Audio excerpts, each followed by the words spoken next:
Ravi Prakash Siliconandhra hospital Kuchipudi super speciality వైద్య సేవలు పూర్తిగా ఉచితం. కాంగ్రెస్ పార్టీ సీనియర్ నాయకులు ఎమ్మెల్సీ జీవన్ రెడ్డి ప్రస్తుతం మనతో పాటు ఉన్నారు. సార్, చాలా ఆగ్రహంగా కనిపిస్తున్నారు. ఇంత సీనియారిటీ, అసలు ఏం జరిగింది? మీకు ఏం జరిగింది? అవమానం అయింది అనుకుంటారా? మీకు ఇన్ఫర్మేషన్ ఇంత నిమ్మలంగా ఉన్న మీరు ఆగ్రహం అనబడుతుంది.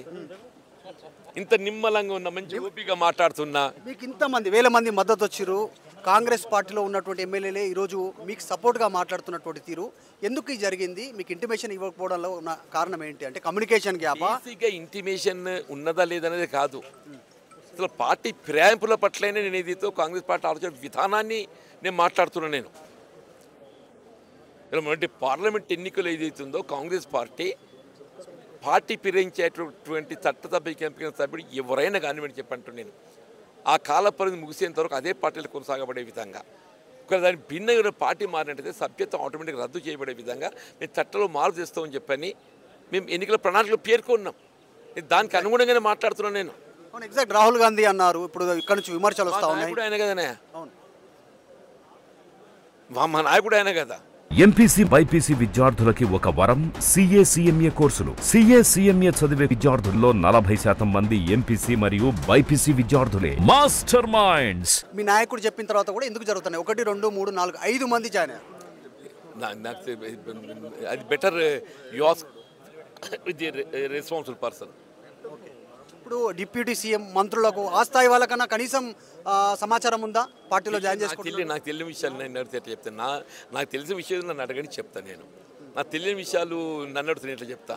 ఇప్పుడు డిప్యూటీ సీఎం వచ్చారు, తర్వాత మంత్రి వచ్చారు, ఏం మాట్లాడారు జీవన్ రెడ్డి గారితో? మీతో ఏం మాట్లాడారు వాళ్ళు? ఇంతకాలం కలిసి పనిచేసినాము, కలిసి పనిచేసినటువంటి అనుభవాలు షేర్ చేసుకున్నాం. భవిష్యత్తులో పార్టీ బలోపేందుకు ఏం చేస్తే బాగుంటుంది, ఎట్లా చేస్తే బాగుంటుంది అనేది చర్చించినాం.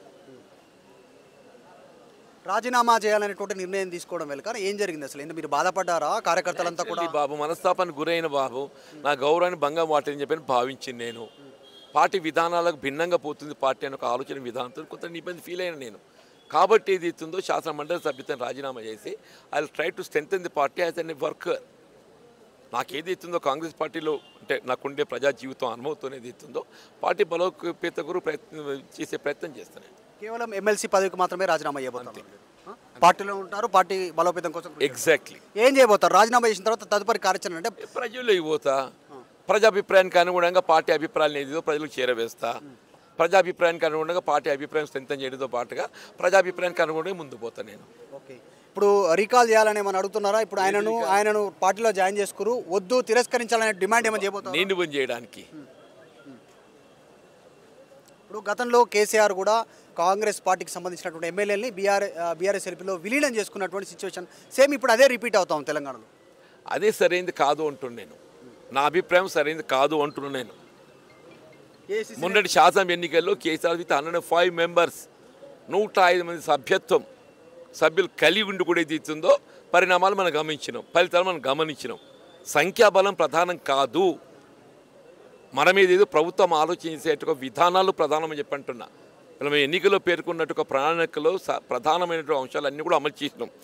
రుణమాఫీ కూడా రేపు అమలు చేయబోతున్నాం. By August 15th we are going to implement loan wavering.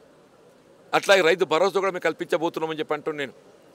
మేము ఎన్నికల్లో పేర్కొన్నట్టు వాగ్దానాలకు తోడు ఇతరత్రా పేర్కొన్నని కూడా మేము ప్రజల సంక్షేమార్థం అమలు చేయబోతున్నాం. దానికి అనుగుణంగా పార్టీ బలోపేతం అవుతుంది తప్పకుండా. మళ్ళీ తిరిగి అధికారానికి వస్తుంది.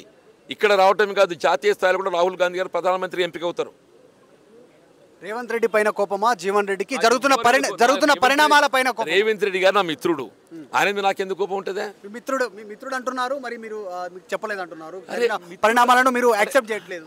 ఆయన మిత్రుడు అయినంత మాత్రాన ఆయన అమలు చేసేటువంటి ఒక విధానాన్ని నేను విభేదించడం కూడా తప్పే అంటారా?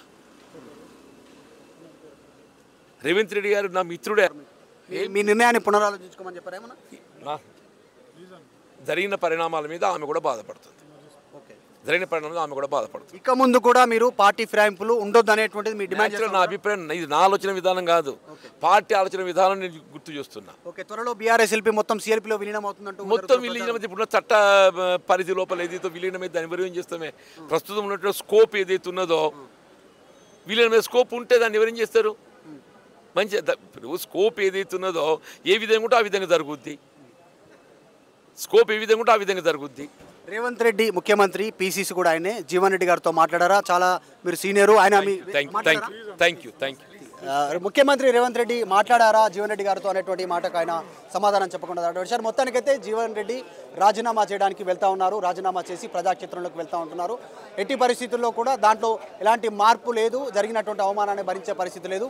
కొద్దిసేపట్లోనే రాజీనామా చేయనున్నారు. ఆల్రెడీ మండలికి సంబంధించినటువంటి సెక్రటరీతో మాట్లాడారు, ఫోన్లో సమయం తీసుకున్నారు. మరికొద్దిసేపట్లో ఆయన మండలికి చేరుకున్నారు, రాజీనామా చేయనున్నారు జీవన్ రెడ్డి. వీడియో జాఫర్తో మధు మల్కేడ్కర్, హైదరాబాద్. మరిన్ని వీడియోస్ కోసం ఛానల్ ని సబ్స్క్రైబ్ చేయండి, లేటెస్ట్ అప్డేట్స్ కోసం వాట్సాప్ ఛానల్ ని ఫాలో చేయండి అండ్ లింక్ డిస్క్రిప్షన్ లో ఉంది.